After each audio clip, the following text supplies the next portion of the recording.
Hello, everyone. Thank you for joining.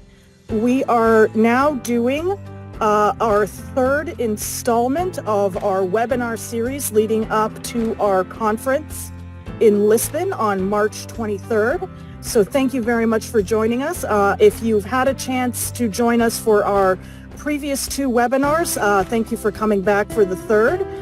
If you haven't had a chance to check them out, I highly recommend that you watch the recordings that we have available for them because they were very, very useful and full of interesting information. Today we're going to be talking about signal legibility and the importance of knowing how to approach a fundraise and making sure that you have the correct resources and that you're sending out the right signal to attract investors in a way that will really resonate with them. My name is Karen Dio, and I'm the VP of Product at Life Science Nation. I'm joined by our CEO and founder, Dennis Ford, and my colleague, Greg Mannix, who is VP of International Business Development. And with that, I will let Dennis get us started. Oh, great. Well, thank you very much, Karen. LSN can be divided product and services really into four pieces. We have a database of about 4,000 global investors that are 10 categories. So one of the challenges when you're trying to figure out how do I get a global target list of investors that are a fit for my stage of development in my product is really hard to do, and then really understanding what the 10 categories look like. And so that can be everything from, there's three types of VCs: early stage, mid stage, and late stage. And so if you're an early stage company and you're going after late stage investors, that's not really going to get you any traction. But there's, as I said, 10 categories. There's endowments and foundations and angels and family offices and venture capital, private equity, hedge funds, corporate, pharma, med tech. So we have the ability with our database to basically help you find a global target list. And it's basically, we put in your variables, stage of development, product, and we're able to generate a list of people that we know are a fit for you through our database, which we've been curating for about 14 years. Next up is our RESI conferences. RESI means redefining every stage investment. And we run those 5 times a year around the globe. We just had one in JP Morgan Week, which was probably the biggest investor conference there. We had about 800 investors and 800 companies over a 2-day period. And currently we're going to be in Lisbon on March 23rd, where we'll probably have around 150 to 200 investors. So if you're in Europe and you're looking to start a dialogue and contact the right investors, then Resi Europe is definitely a place to go. And if you'd like to know any information about it, you can reach out to either one of us up top, and we can even show you the investors that are there. We also have LSN Labs, which is entrepreneurial education, the seminars and workshops that you're seeing here. And then we have a bunch of publications, our weekly newsletter, which will give you a lot of insights into different aspects of the life science arena. And of course, I wrote a book on fundraising. So if we can go to the next slide, please.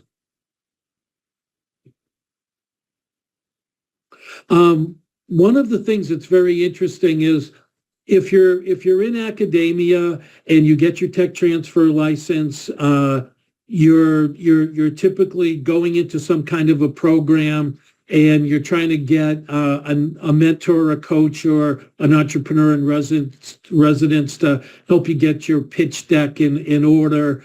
And one of the things that we've really kind of built our strategy around is most scientists aren't really aware of what it takes to actually put a global roadshow together. It takes 9 to 18 months. You got to get a list of people that are a fit for you. Whether you're going after 250,000 just for company formation or 3 or 5 million, it still takes the same amount of time and effort. And so we're really all about precision investor matching and then teaching how do you do canvassing and follow up. And so there's an execution gap that most scientists, entrepreneurs don't really have a lot of experience in sales, marketing, and business development. And so we spend a lot of time with our products and services trying to fill in that gap for you. Next slide, please.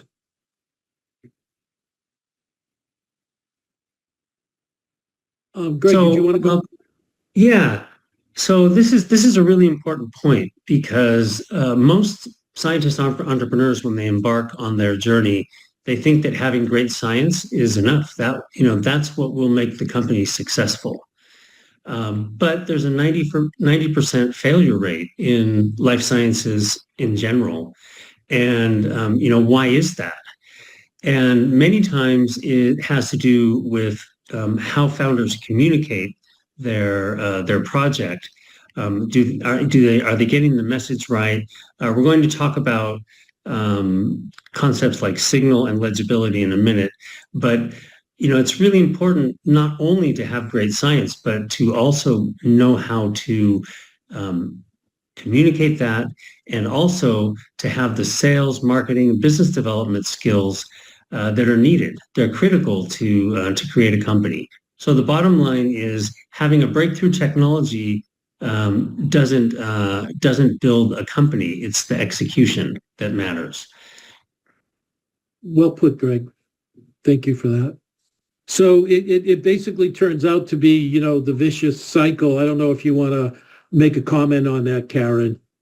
Yeah, I mean, we all know the story of a fundraising CEO who's going around and talking to investors, and they all say, "Oh, this is really cool. Come back to me when you have more data." And the CEO goes, "But I need money to get more data." And so it goes into the circle of the CEO going around, and investors seem interested but want more data, but they don't have the money to get the more data, and on and on and on. So it's a frustrating cycle for the CEOs, and a lot of times you need to think creatively to see how to get out of that cycle and move yourself forward.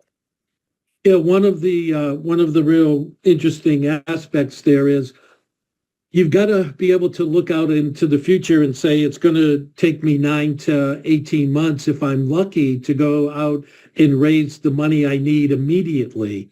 And so then you want to run into this problem. Well, I can't get my next milestone unless I get funded, and I can't get funded unless somebody gives me the money. And so it's extremely difficult to navigate this vicious cycle. And we'll be talking a little bit about, how you do navigate that as we go forward here. Next slide, please. So we're talking of, introducing a couple of new concepts here. One is, legibility, which is how does a company, how does an investor read your company? And if you're going from, R&D and discovery, and all of a sudden you're trying to do translation, and then in order to get financed, you have this problem is that you have to be able to really explain in cogent, lucid terms to an investor, here's who we are, here's where we are now, here's the milestones that we've been able to accomplish with very little money and incredible effort. And this is the cost of what we've spent. And now here we are on this precipice, and here is the next milestone that we're going after, and here's the price of that one. And then as we go on into the future, here is a list of the milestones and the cost. So you have the problem of getting your company understood by an investor. Karen and I were talking the other day about this is the third in the series where we had Rick Berenson and Kareem from OKG do a presentation. And one of the things that Kareem said was he has to be able to understand what your company is doing so that he can effortlessly explain it not only to himself and his colleagues, but to his investment committee.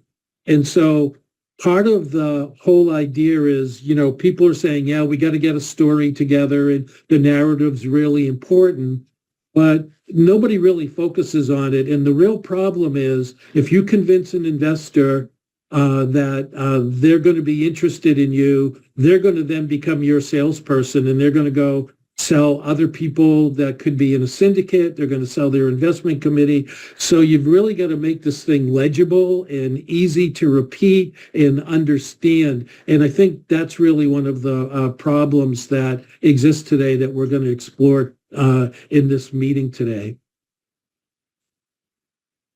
Over to you, Greg. Yeah, so you have to communicate clearly and concisely what your company does and what the value proposition is, and many other things. But there's a concept in communication that we want to talk about today that we call signal. And signal is what communication is really valuable and what is just noise, and how to not confuse the two. So, noise can be, and everyone, when you have, if you're a startup company, you have a meeting with investor, you'll always get polite praise. They'll say how interesting your technology is. Da, da, da. There's also often a silence afterwards, or just a complete lack of next steps. And these, this is just noise. What creates what we call signal? Signal is valuable communication. And it usually has to do with getting feedback from the market, refining your story, improving your communication, de-risking your technology. And that's something that investors will be talking about that in a moment. That's something that investors are very interested in. And eventually, this will produce what we call signal. And signal is what you're really looking for in this communication with potential investors. So you'll see a change in how they behave. There will be talk of having a second meeting and hopefully steps towards having a second meeting, asking for access to your data room, referring you to other players in the investment firm. These things are valuable communications. These are what we call signal. And this is what you have to work toward. This is what you want to get from these meetings that you have with investors. You want to get to these steps. I would also like to add one thing. I had a very interesting discussion after our last conference at JPM with someone who's been coming to our conference for years. He works at a strategic, and he says that, everyone comes to them asking for money. That's what they see. But he says what he's usually finding lacking is if companies, instead of coming to him asking for money, started it as framing as asking for his opinion or for his advice, or asking him if this would be something to make it relevant, what would he like to see? The signal is not just about what you say, it's also about how you present yourself and how you get on the investor's radar. And a lot of companies would actually be a lot better served by approaching the investor about getting their opinion as opposed to just directly asking for money. Yeah, there's an old saying.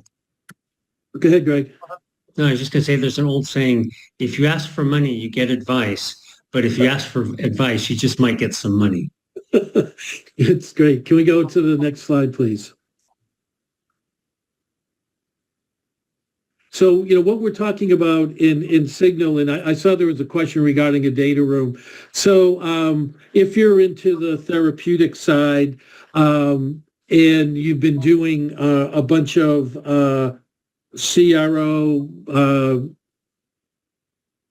projects, and you're getting data and you're being able to document that data. You have to house it somewhere. So typically as part of the due diligence process, people put all of their information in a private information in a data vault, in a data room. And then part of doing due diligence is people have access to see how the tests were constructed and what the data looks like, and is it verifiable, or can we replicate the data? So, these all have to do with signals. So if you went in and you hit a home run and someone said, I'm interested in this, and, you're raising 2 million, but I'm only going to be able to write a check for a couple $100,000. That's really good feedback. That's what real signal looks like. I can't give you everything you want, but I'm here to tell you I can give you a piece of that. That's a really good signal. So what most teams do wrong is that they lead with the science, thinking that my science is beautiful, the platform children that I'm creating are beautiful, and they just wait for the investor to turn on the light and say, wow, this is great. But it doesn't work that way, because the investors don't want to hear about a platform. They want to hear about a lead asset that's got a lot of verifiable, replicable data that they can concentrate on, that needs some money for the next milestone to prove there's a straight line between this technology and getting translated. And so what a team looks at as signal, and then what really signals looks like, is two different things. The pitch has too few investors to call it market feedback. If you're new to this game, you're going to start by going after all the wrong investors. We said VCs come in three types, and private equity companies come in three types. And each of the 10 categories of investors, they all have their different profiles and frameworks in which they work. And so going out into the market and spending 6 to 9 months and having a half a dozen or a dozen meetings, that's not market feedback. That's having a couple of meetings. You need 50 meetings, 100 meetings, 200 meetings. That's what you really call market feedback. And so people really are taken back when they go, what do you mean? I got to go talk to 100 people? The answer is yes, but it gets even worse, because it's almost going to be guaranteed that those 100 people you talk to are not going to be saying yes to you. They're going to be polite. They might show an interest, but most of them are going to be saying, get back to me when you have the data. So one of the things that people don't really think about or talk about is that when you go on a 9 to 18 month fundraise and you go look at 600 to 800 investors and licensing partners, most of them are going to say no. You're going to do the same song and dance, changing it every couple of weeks to a month as you learn more about how you can improve your pitch. But for the most part, it's going to be very negative and not a lot of traction. And it can really stress you out and create anxiety, and it's really hard work. And so that's part of the thing that a lot of people really don't explain well. And it's actually the same for the other side of the table. An investor has to go after identify, vet 800 to 1,000 companies in order to pull the trigger on 2 or 3 deals a year. And so it's pretty much the same on both sides of the table. The sell side, the companies that are looking for money, they have to go find 600 to 800 people to call on, and the investors have to come up with 800 to 1,000. So we're really playing this really big numbers game. And, what real signals look like, they say, oh, can I get access to your data room? I'd like to introduce you to my partner. I'd like to bring a colleague in for some due diligence, or I'd like you to meet a KOL that's under contract for us. Would like to schedule a second meeting right away. They ask about terms and valuation. They want to hear your milestone trajectory and your cost, and they want to see a Gantt chart that really makes sense, and seeing that the ask is right over the next 24 or 36 months. So these are some things to, start to think about when you're thinking about what am I signaling to the market and what is the market signaling back to me? Next slide, please. So, we have this idea that when people go from academia, get their tech transfer license, they typically get accepted into a cohort or some kind of program, 3 months, 6 months, 9 months, or a year. They all meet, take selfies, form the cohort, meet their partners. They get assigned a mentor, coach, entrepreneur in residence to help them get their PowerPoint together, get their story straight. And then they, at the end of the program, will have a Shark Tank where family offices and angels and a pharma or some other VCs are doing a pitch. They'll do the pitch deck, get their critique from the Shark Tank, take their selfies, and that's the end of the program. And so when we see people, they haven't really figured out, like, how do I run a roadshow? Like, how do I prepare myself for a 9 to 18 month roadshow, and how do I get in front of the right investors? So one of the things that's interesting is when a company goes public, they go to an underwriter like Goldman or JP Morgan, and there's a logistics team that's helping these guys figure out how they're going to prepare for their IPO. And one of the things about doing an IPO in the public markets is you go on a global roadshow, and there's these money managers that are representing pension funds and endowments and these big associations. And you hop on a plane and travel all over the East Coast, Midwest, West Coast, all over Europe, Asia, and you're on a 8 to 12 week campaign where you're really trying to go to these money managers, and there's a team that's rehearsing you and dressing you up and asking you the questions and setting up the meetings for you. And that's how people go about preparing and executing a global roadshow for an IPO. And when I started in this space about 15 years ago, I was really kind of astonished when I realized that in the life science arena, companies are kind of doing a global roadshow, but nobody's preparing them. Nobody's explaining that you need to get a global target list. Nobody's helping you prepare for how are you going to deal with all the questions? What's your story? How do you net it out? No one's sitting with you and peppering you with the questions and making sure you've got the answers and you're looking right and you're presenting right.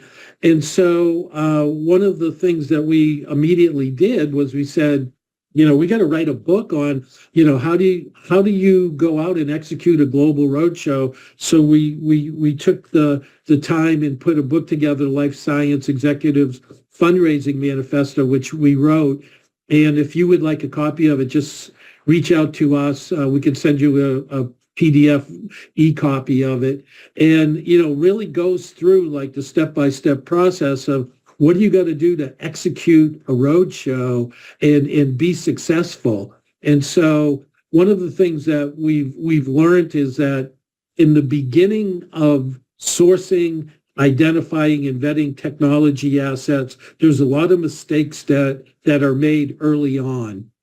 And then there's these programs where you get the talking heads who are telling you about, here's how you form a team, and here's how you do your legal IP, and here's how you do regulatory. And there's all of these good inputs. But at the end, nobody really tells you, how do you execute a global roadshow and go raise money? They basically think you're prepared because they taught you how to do a PowerPoint, and that's not the case. You've got to put in a full-time dedicated job to go out and raise money. And that's why we have these 5 Resi conferences. The next one is coming up March 23rd in Lisbon. And, every 2 months, if you're a fundraising CEO and you're in Europe or you're in the US, you've got to get to these events and have 20 or 30 meetings. And the meetings are typically divided into how do I go into the partnering system, reach out to the meetings, do the follow-up so I can secure as many meetings as I can. And then when you're actually at the Resi conference, we make the investors wear these red badges. And so going up to somebody, a red badge, sticking out your hand, introducing yourself and doing a quick elevator pitch on who you are and what you're up to and asking them if they can give you some feedback. At our conferences, that's the norm, and no investor will be freaked out that you came to them and started pitching them right away. They expect that, and they're actually really open to it, and they will listen to you, and they will give you advice. So by going to our conferences, you get into the partnering system, and you can get your meetings scheduled, and then there's also the ad hoc meetings. So all of that is like, people aren't teaching that stuff, which is part and parcel of what we actually teach. Next slide, please. We just went through the point that if you're a startup company raising seed up to 2 million, Series A up to 10 million, or Series B up to 50 million, you really need to get a list, and that list has got to be 600 to 800 investors. And then if I asked anybody in the room today, how many have a list of 600 to 800 investors? How many is in your list? And one of the things that's funny about data, having been in it for a long time, is data comes in two states, out of date and very out of date. So trying to figure out how to take your existing investor list and update it so it's current, and that you're going after the right people and the people haven't moved or changed companies is really hard to do. And so we have that database which we keep current, and it takes a lot of staff in able to do that. Next slide, please.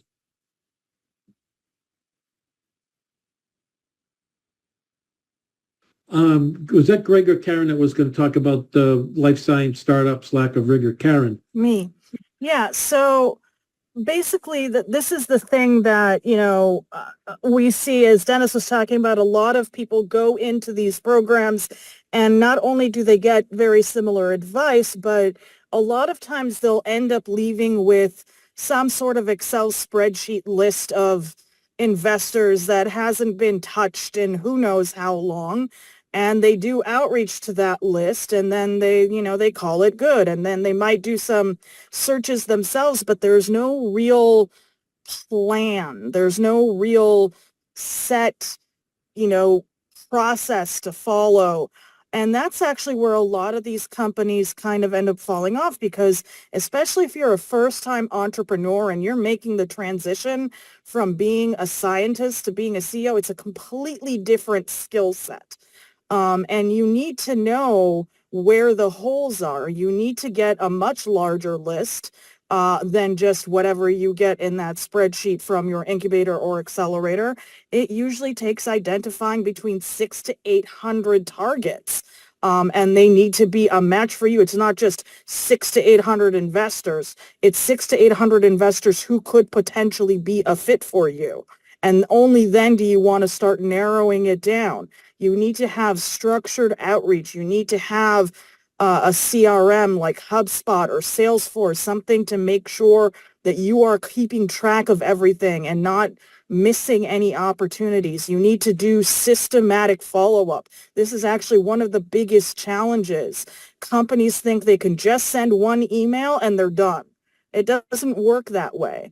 You need to follow up, and we know a CEO, and he's even had, like 17 startups, and 8 of which have been unicorns. And so he's pretty well known, and he's known to be very, very successful. And even he has to sometimes send 20 emails over the course of 6 months before finally getting in front of an investor. You can't give up. If they don't respond, that doesn't mean no. It probably just means that they're super busy and just didn't see your email. And also one thing that people always assume is that they don't have to really go outside of their region. They're like, oh, there are plenty of resources. But in reality, those regional resources run out faster than you think. And that's actually one of the biggest contributors to the valley of death, which is what we call that area between seed and then, the later stage capital, because that's when if you're in a region that has really good pre-seed funding, you're like, oh, well, I don't need to go beyond that. But no, that's when you need to start going out and forming those relationships, because the minute your pre-seed funding runs out, there's not enough funding in the region for everyone to move on.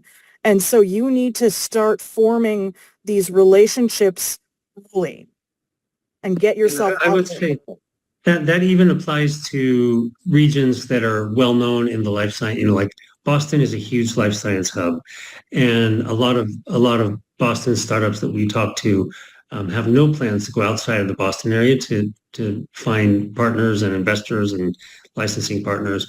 And even if you're in a big region where there are a lot of investors, you still have to go outside of your region because it's just so hard to find the one who's the perfect fit, who's going to invest in your company. You have to talk to so many people. So no matter where you are, you have to get out of your region, right? Next slide, please. So when you look at what LSN has been thinking about, we're on, if you look at the line, you've got the early stage companies that are being identified. They have to be de-risked. And then you have the programs that a lot of people put together around the world, but all the programs are, basically the same. And then at the end of the thing, you have getting ready to prepare and execute a global roadshow. And that's really where we concentrate, and where we partner with a group called Mass Medical Angels that's done a lot of, there's 80 of them in that particular group in Boston, Cambridge area. They've been around for 15 years, and they've really spent a lot of time trying to figure out how do you do early stage assessment so that you can get rid of the early stage companies before they spend millions of dollars in years going down the line before you realize that they're not going to make it. And so to deal with the 90% failure rate, there's this whole idea that there's a lot of false positives early on. There's a lot of things that micro investment could do to really help make sure that a company's choosing the right test, the right modality, the right disease. And so there's one part of the early stage process that needs some work. The middle part, where most of the programs lie today, are doing okay, but need to get beefed up. And then at the end, how do you go out and prepare and execute a global roadshow? That's really where we spend a lot of our time and what our company and our products and services are all about. So with us, I'm a writer. I'm Irish. I like to tell stories. I think that the whole narrative piece, which we'll go into a little deeper here. There's the founder's story, there's the patient story, there's the technology story, and how do you wrap all of those together in a really concise format? And then once you get the story straight, how do you get the collateral? We're big fans of 3 pieces of collateral: 1-page data sheet, 2-page executive summary, 10 to 12-page PowerPoint. They all have to have the exact same message, but some people like to look at PowerPoints and do a deep dive, and other people want to scan the document, and there's no way around it. So we have seen that the finicky investors, if you don't send them the modality that they want, they just delete you. So we figured out a long time ago, if you can get your collateral straight, get a link, 1-page data sheet, 2-page executive summary, 10 to 12-page PowerPoint, just give them 3 links and let them choose. They really like it because it shows that you've given them a way to see your information and listen to your story in the format that they like. And it turns out that 33% of them like 1-page data sheets, 33% like 2-page executive summaries, and 33% like the 10 to 12 page PowerPoint. So let's not take a shot. Let's give them what they want and they can choose. And then we've already told you about the global target list in the CRM.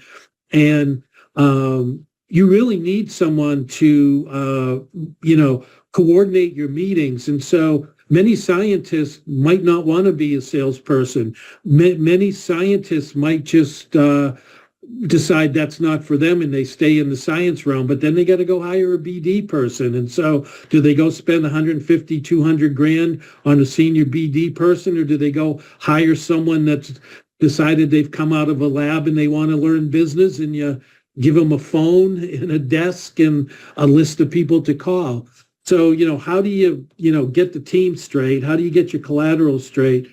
And then, how do you canvas? It's a pure numbers game. So as we know, people who are, really famous folks and have done serial entrepreneurs, and they're still telling us it takes 6 to 9 months sometimes for them to send 15 to 20 emails to get a meeting. And those are some of the things that people really are shocked about, but that's just everyday reality for sales, BD, and marketing people. So you got to be able to kind of, navigate through that, and always checking out your metrics and figuring out, follow-up makes all the difference. And you're kind of creating a funnel. And at the end of the funnel, you want to have, 6 or 7 companies that you've created a dialogue with, you have a relationship, and 2 or 3 of them will wind up writing a check. And that's just how it works. Next slide, please.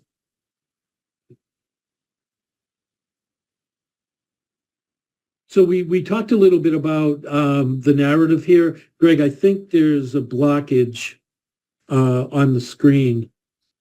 But there's the founder's story, which is your personal story. And I heard one the other day when I was doing a boot camp where someone, tied their family background into a passion that they created because of a medical thing that happened in their family. And then there's, always the, what is the thing that drives you? Because an investor's looking at you and they're trying to understand, who is this person? What drives them? Do I trust them? Why are they in this game? What is their experience level? Where are they coming from? And so the investors are coming in with this whole idea of a risk stack and how do I de-risk this group? And the founder is one of them. The technology story, what you're going to do that's new and different for the patients, and then how you're going to do the business story that explains the market, the reimbursement, and how the product's going to go. Karen, I don't know if you have anything you want to throw in there. Yeah, my biggest thing is that, we've been emphasizing the fact that it's not just about the technology. And in reality, the earlier you are, the more the investors go interested in the team, because the team is the one that's required to move things forward. Without the team, there is no company. And so that's why it's such a focus. But it's also a complete package. It's about the market. It's about the regulatory landscape, the reimbursement landscape. All of these things are all part and parcel. And you can't keep any one part out of the story, or it's an incomplete story and the investors will catch on to that. And so you need to be, you need to be aware that investors want to see the complete story. And it's something that they absolutely need to know before they'll be willing to invest. Next slide, please. Thank you, Karen. So one of the things that we thought of very early on is we have this idea of, when we see taglines from scientist entrepreneurs first time, the taglines are, making the world a better place, solving cancer, these ideological, big mission, universal mission kind of statements. And, it's just wrong. You can't do that. What we realize is that when you're playing the numbers game, the investors don't have a lot of time. They're scanning whatever document they had, and they're just looking for anything that tells them, this is interesting to me. Take a 5-second, take a 10-second, let's go look at this. So we always say that if you can figure out how to describe what your company does in 6 to 8 words in the tagline, small molecules for hard tumors for breast cancer. We know who you are. You're a therapeutic. We know what your modality is. We know what's going on. Got it. So being able to net out who you are in your tagline, and then being able to have an elevator pitch of 5 or 7 sentences that really lets the reader understand who you are, what your product is, what you're about, what your IP and value prop is, then they can decide just by reading your tagline and elevator pitch, do they want to read more? Do they want to have a meeting with you? So we have this idea that we take these 3 pieces of marketing collateral, and right under your logo, you put your tagline. And they look at your business card or they look at your collateral and they can see your tagline and they can say, this is an early stage company. It's not a fit for me and it's the wrong, I'm a device VC and this is a therapeutic. Or they can look at it as, I'm a device VC. This is a device and I'll read more. And so your goal is to get attention of the people that are a fit for your stage of development in your product. And so we spend a lot of time getting someone to get their tagline and elevator pitch right. And then we put it at the top of their 3 pieces of collateral so that the same message, whether it's in the 1-pager, the 2-pager, or the 10 to 12-page PowerPoint pitch deck, they're immediately going to see what your tagline is, what your elevator pitch is. And most of the investors tell us they can make a decision just by reading the tagline and elevator pitch if they want to meet with you. And so what people forget is all of this work that we're doing is just to get one meeting. We're going after 600 to 800 investors, putting this huge, gigantic effort forward, and it's all just to get a meeting. And the other twist is half of the investors are very centric on what they're doing. They have a mandate. They've got KOLs they've paid to figure out what the market looks like, what the market holes are, where the fits are, and they know what their mandate is.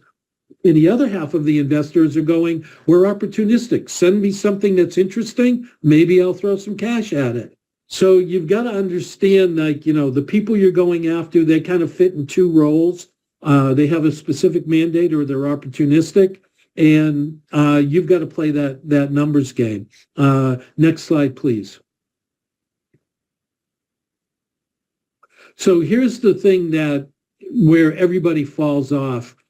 If an investor and you are talking to each other, the investor is coming to the seat, sitting in front of you, and he's got this risk stack. He or she has this risk stack in their head. What's the market risk? What's the technical risk? What's the economic risk? What's the regulatory risk? What's the execution risk?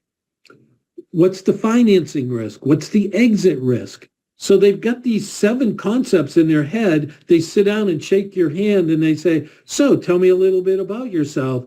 And they just want to go through and listen to you tell them, what part of the risk stack have you taken care of? What part of the risk stack is open? And how do they evaluate you according to their risk stack? And on the other side of the table, he or she, scientist, entrepreneurs going, let me tell you about my science and all the beautiful babies I've created from my platform. And they're all can take care of all these market segments and we can boil all these oceans and they're all unicorns. And the investor licensing partners going, which one of these technology assets in your platform would you like to focus on? Oh, we're going to focus on all of them. No, you're not. Doesn't work that way. You don't have enough resource. You don't have enough money. So they're saying, does the product solve a real urgent need? And you want to go out and say, here's my product. Here's what it does. Here's what the need is. Here's the milestones that proved it. And they're going, yeah. What's the technical risk? I have this $600,000 test that I have to do with the CRO, and it's going to give me this data, which is going to show that I'm on the right track in providing a solution for this need. What's the economic risk? How much does it cost? Does the cost justify itself?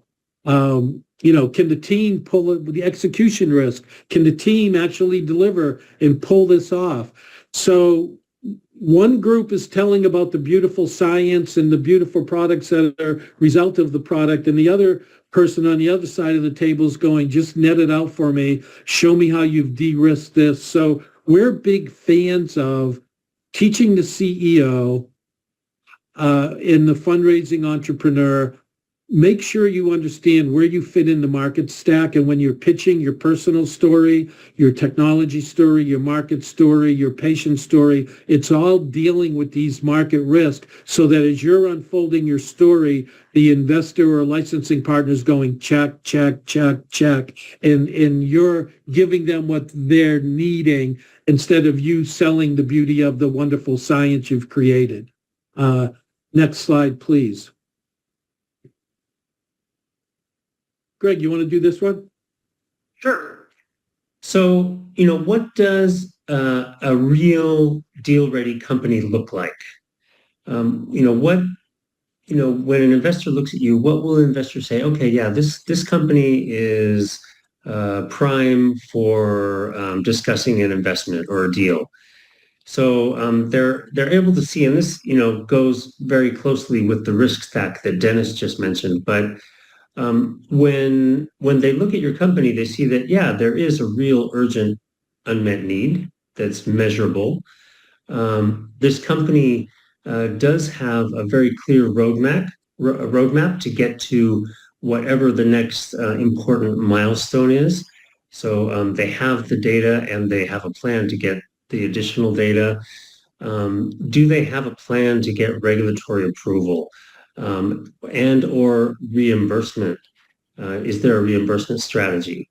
So that talks about the regulatory and the economic risk that Dennis spoke of earlier. In terms of market access, do they have any signs of early traction that lead the investor to believe that this company's on the right track? The team, so important. Are there different skill sets on the team? Many times companies are started with some people who are, scientists spinning a technology out of a university or a hospital, and they don't have diverse skill sets. They have the same skill sets, and they're lacking some other important skills, especially sales and marketing skills that are needed to go out and sell the idea to investors. And of course, they'll want to see, an investor will see, this company has very professional and clear materials, like, a term sheet. The deck is very clear. All their documents are investor ready. This company is ready to go. So that's what a company looks like when it's deal ready. Next slide, please. Karen, you want to talk about the Gantt chart in the ask? Absolutely. So one of the other big mistakes that we see companies making is they're asking for too little money and they're like, oh, I'm going to raise for what I need for the next 6 months or the next year, and then I'll raise again. But you're not. It's easier. Yeah, you think it's easier, but in reality, all you're doing is just shifting your target list of investors. Because one of the ways that you qualify them is how much they're willing to invest. And, what percentage is that of the overall fundraising? Does it make sense? So it's not going to make your life any easier. And in reality, it's going to make your life harder because if you're fundraising for the next 6 months or a year, then you're not necessarily giving yourself enough time to finish the fundraise. And then you already need more money and you're already running behind. So when you're fundraising, you want to make sure to put down in milestones. What do I want to accomplish in the next 2 to 3 years? What milestones can I hit within that time frame? and be realistic. You know, investors know how long things take. And so you don't want to overpromise and underdeliver, but you also don't want to take way too long and be way over budget for something that, they'll know can take less time and fewer resources. So you want to be realistic in that. But you also want to make sure that that your raise is taking into account what you need for the next 2 to 3 years. So keep that in mind. And a chart like this is a great way to give the investors all of this information in a way that's very easy to comprehend. And so this was from a company that was doing a fundraise at the end of 2018.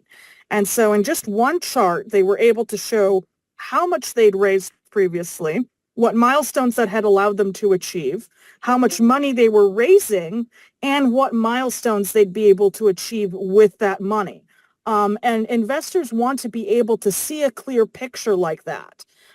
So this is something that helps a lot of companies when they're looking to fundraise. And having a slide like this in your intro deck can make a huge difference for you. Yeah, and let me add something there. A little bit of tongue in cheek, but every region, every city, every country, they're all the angels, the early stage VCs, the family offices, they all know each other. They're all trying to get a deal where anytime you stick out your hand for money, you're losing 20 or 25% of your company. And a lot of these people, they're giving a little bit of money, telling someone that they're not worth that much, and giving a little bit of cash and getting a lot of equity. And then when we see them and they're ready to go global, we're going, what's going on? Like, why are you asking for 500K? Like, what does your Gantt chart look like for the next 24 or 36 months?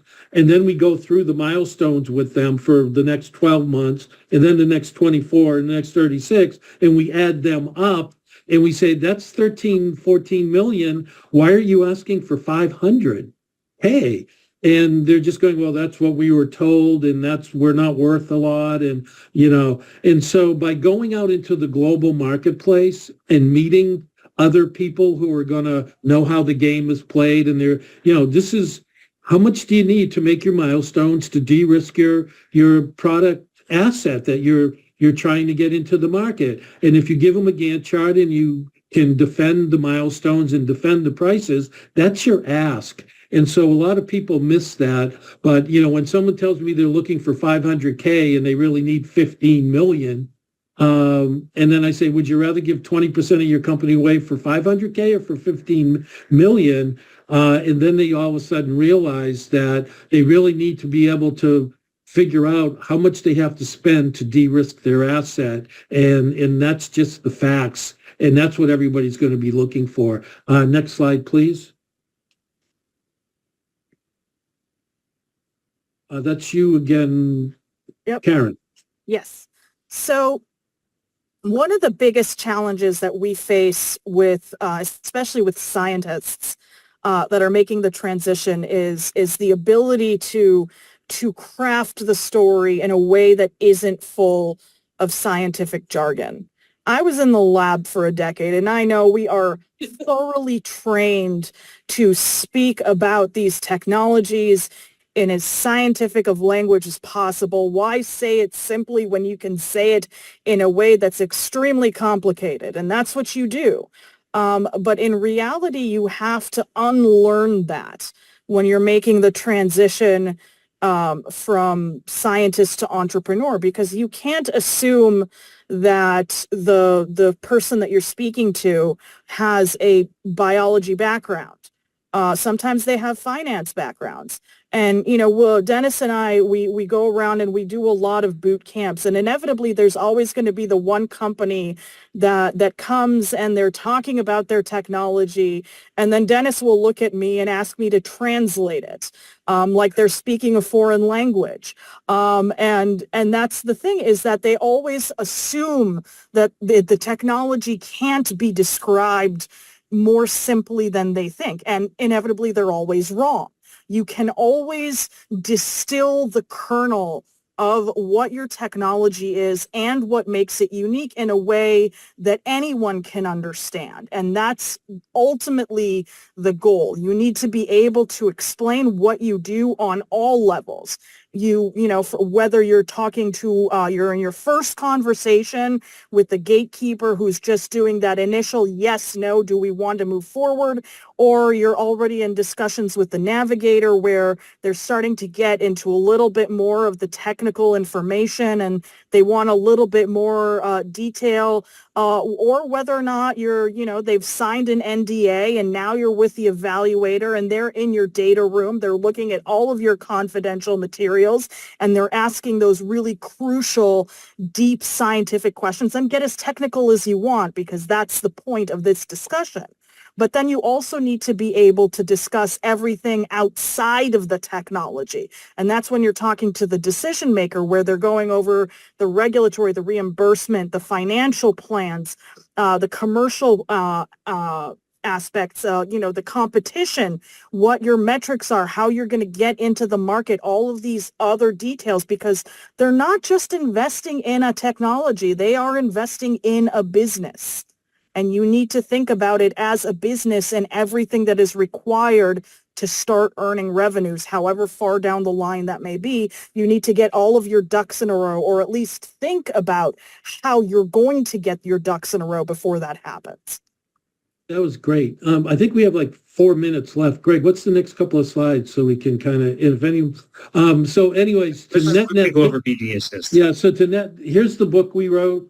I don't know if you can see it or not, but if you would like a copy, just ask for it, and we'll send you an e-copy of the Life Science Executives Fundraising Manifesto. If you're in Europe and you need to get to our conference, send us an email. We'll figure out some way to get you in by hook or by crook. We really would like to see people there, and we've got 20 days until the conference, so we can coach you. We can take you in, make sure you get your story straight. We can give you a discount on getting tickets. There's many ticket prices that you can get. So plan on going to Europe. Plan on Resi Europe in Lisbon. And then after that, we're going to be in June at Bio in San Diego, next door to Bio San Diego. So there's a second choice. Then in Boston in September, and then in London in December. So in the next 6 to 8 months, you got to play the numbers game. You got to get in front of everybody, and you've got to ask get in front of as many investors and licensing partners as you can. And so we can help get you there. So I guess if we're going to try and finish this up in 3 minutes, reach out to us. We're really willing to help. We help lots of people all the time. It's what we do. And over to you, Karen and Greg. Yeah, I would just add, we do a lot of, little bits of free consulting. We'll get you started on your materials or on the messaging that you want to send to investors. We have a lot of tools in our toolbox that we can use to even help you get started. So just reach out to us. We'd be happy to help. I mean, the reason that we all get into this field is because we want to see these technologies get to the people that need it. And we want to help you get there. We want to see a successful fundraise. And so don't hesitate to reach out for tips or advice or anything like that. We want to help. Yep, we have a whole team, very diverse team with lots of different backgrounds and experience sets. And we're here to help. And people who reach out, we make a big effort to help them with whatever they need. So please feel free. And thank you very much, folks. Appreciate Thanks for joining. Thank you, everyone.